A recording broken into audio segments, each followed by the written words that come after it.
கரூர் அசம்பாவிதத்தை கண்டித்து பத்திரிகையாளர் விஷன் ஒரு பதிவை வெளியிட்டிருக்கிறார். அதுல சில முக்கியமான கேள்விகளை அவர் எழுப்பியிருக்கிறார். நியாயமா இது மக்கள் கேட்க வேண்டிய கேள்வி.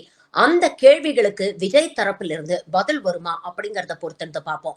ஆனா நியாயமான கேள்விகளை எழுப்பிய பத்திரிகையாளர் விஷனுக்கு பாராட்டுகள். என்ன கேள்விகள் அப்படிங்கறத நீங்களே பாருங்க. முதலில் இவ்வளோ விஷயங்கள் பின்னாடி நடக்குது. இதற்கு மிக முக்கியமாக பொறுப்பேற்க வேண்டியவர் தமிழக வெற்றி கழகத்தின் தலைவர் விஜய் அவர்கள். அடுத்தது காவல்துறை பொறுப்பேற்கணுமா, தமிழக அரசு பொறுப்பேற்கணுமா, அவர்களோட நடவடிக்கை துரிதமா இருக்கா இல்லையாங்கிற கேள்விகள் எல்லாம் எழுந்து கொண்டிருந்தாலும் அதெல்லாம் அடுத்த கட்டம். இப்படி ஒரு நிகழ்வு உங்களை பார்க்க வந்த கூட்டம், உங்களை பார்க்க வந்ததால் மட்டுமே நிகழ்ந்த சோகம். சாதாரண சோகம் கிடையாது, பெரும் சோகம். ஸோ இதுக்கு பொறுப்பேற்று இமீடியட்டா முதல் அறிக்கை, முதல் இரங்கல் வர வேண்டியதே விஜய் அவர்களிடமிருந்து தான். அது வரல இப்போதைக்கு வரைக்கும். குறைந்தபட்சம் கட்சி மேலிடம் என்று சொல்லக்கூடியவர்களாவது சொல்லியிருக்கணும். ஸ்பாட்ல யாரும் இது வரைக்கும் போகல. ஒருவேளை இந்த வீடியோ பேசும்போது ரிலீஸ் ஆகும்போது போயிருக்கலாம். பட் இந்த நிமிடம் வரைக்கும் யாரும் போகல.